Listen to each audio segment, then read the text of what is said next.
సమాధి లేదా ప్రజాస్వామ్యయుతంగా ఎన్నికల వ్యవస్థలో మీరు పోటీ చేయడానికి అనర్హులు అయ్యే విధంగా నేను పోరాటం చేస్తానని చెప్పి కూడా నేను ఈ రోజు నేను ప్రెస్ క్లబ్ వేదికగా వాగ్దానం చేస్తున్నాను. నేను చెప్పాలనుకున్నది సరైన రీతిలో చెప్పలేకపోతున్నాను. కానీ దోషులైన రేవంత్ రెడ్డికి, దోషులైన చంద్రబాబుకు లేదా వీరి యొక్క విషయాన్ని పర్యవేక్షిస్తున్న రెండు ప్రధాన భారతదేశంలో ఉన్న జాతీయ పార్టీల వారికి మీకు అర్థమయ్యే ఉంటుంది నేను ఏం చెప్తున్నాను.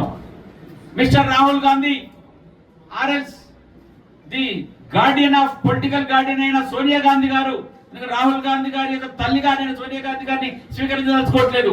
రాహుల్ గాంధీకి పొలిటికల్ గా గార్డియన్ గా ఉంటున్న సోనియా గాంధీ గారు ఒక ఓటు లేదా ఓటర్ల యొక్క పేర్లు అధికంగా ఉన్నాయని చెప్పి, తప్పుడు ఓటర్లో చనిపోయిన ఓటర్ల పేర్లు ఉన్నాయని చెప్పి ఈరోజు బీజేపీ పార్టీ లేదా ఎన్నికల కమిషన్ ఓట్ల గురించి చెప్తున్నప్పుడు మీరు ఓట్ చోరీ గద్దీ చోడు అంటున్నారు.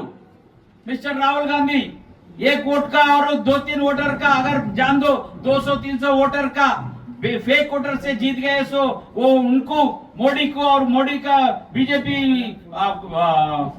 क्या बोलते हैं कि एमएलए एमपी को गद्दे छोड़ो बोल रहे।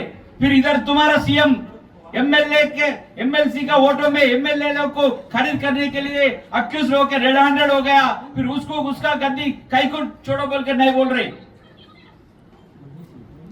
मेरा अपील है राहुल गांधी को, मेरा सवाल है, नया अपील नहीं है।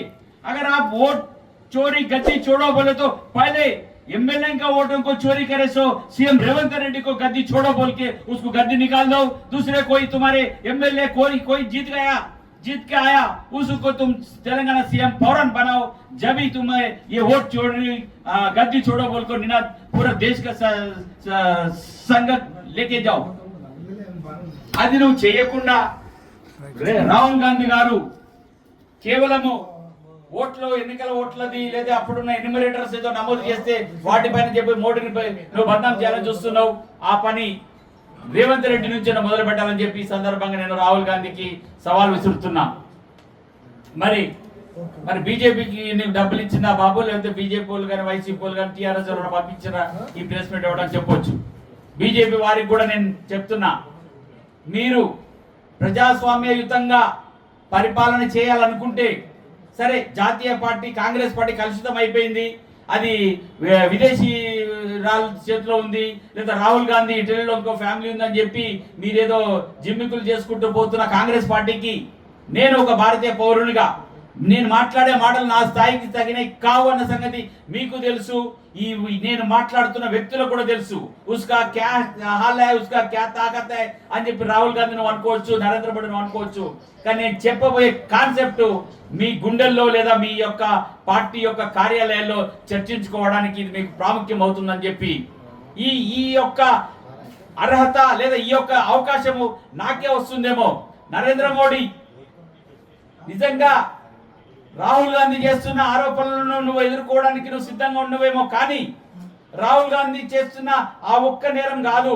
ఈ రోజు 2 తెలుగు రాష్ట్రాల్లో ఏపీ ప్రభుత్వంలో నువ్వు భాగస్వామిగా కూటమి ప్రభుత్వం ఉంటున్న చంద్రబాబును బీజేపీ నరేంద్ర మోడీ కాపాడుతూ, అమిత్ షా కాపాడుతూ ఈ రోజు ఈ సుప్రీంకోర్టులో ఈ ఆర్డర్ వచ్చేందుకు చీఫ్ జస్టిస్ నువ్వు ప్రలోభ పెట్టినవా లేదా చీఫ్ జస్టిస్ నువ్వు ఏమైనా ఆఫర్ ఇచ్చినవా తెలియదు, కానీ కేవలం 7 రోజుల లోపల ఈరోజు నువ్వు నా క్వాష్ పిటిషన్ ఆమోదింపజేసినావు అంటే ఇందులో నాకేం సంబంధం లేదని చెప్పి బీజేపీ పార్టీ మౌనంగా ఉండాలనుకుంటుందేమో. కానీ నాకు తెలుసు చంద్రబాబును, రేవంత్ రెడ్డి నీకు పరోక్షంగా హెల్ప్ చేస్తున్న రేవంత్ రెడ్డిని, నీకు ప్రత్యక్షంగా సహకరించిన కూటమి ప్రభుత్వానికి మద్దతు తెలిపి నిన్న రాష్ట్ర ఉపరాష్ట్రపతి ఎన్నికలు కూడా నీకు లబ్ధి కలిగించిన చంద్రబాబు నాయుడును వాళ్ళిద్దరిని కాపాడడానికి అప్రజాస్వామికమైన ఈ తీర్పు ఓటుకు నోటు కేసులో, ఇప్పుడు ఆ పేరు చెప్పొద్దంటే ఓటు నోటు కేసులో A4 గా ఉన్న నా ప్రమేయాన్ని నువ్వు తీసివేయించడానికి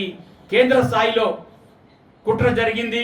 కేంద్ర స్థాయిలో కేవలం ఇది బీజేపీ తోటే సాధ్యమైన సంగతి కూడా నేను ఈరోజు పత్రికాముఖంగా చెప్తున్నాను.